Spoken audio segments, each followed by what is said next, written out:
Okay, well, now we're talking about concentration in this tank, which is Q2 of T. And we're going to have C2R2, obviously, that's coming in.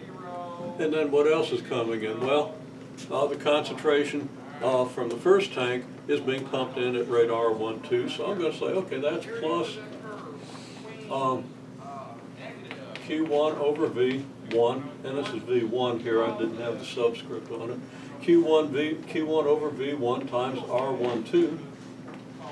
Then it's minus Q2 over V2 R21.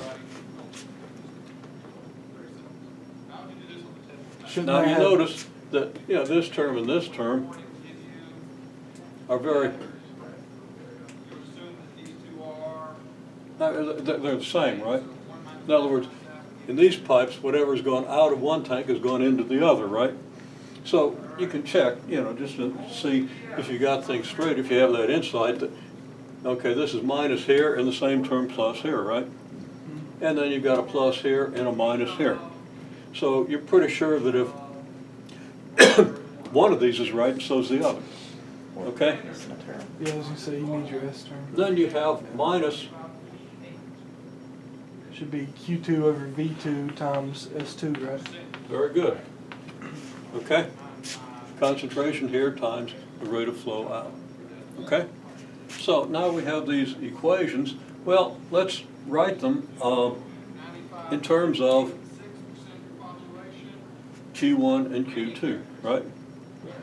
Should we switch the S's in terms of R to make that easier, or would it doesn't matter? You can, but forget it. Okay.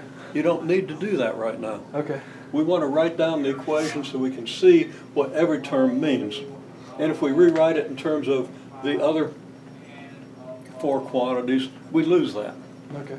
Let's write it down in terms of the quantities that we have here, and then we can take a step whenever it becomes necessary and do it, okay? All right. The other thing is that in this situation, the tanks are full and the outflow rate is equal to the inflow rate. What if it wasn't? You'd still want to be able to deal with it, right?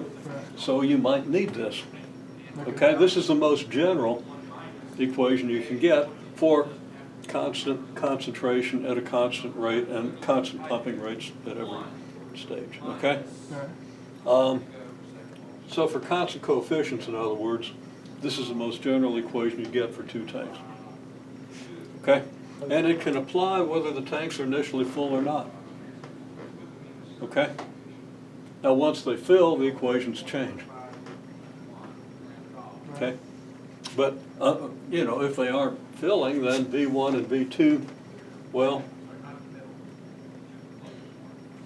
your tanks aren't full, so you're going to have other expressions for V1 and V2 until they fill, right?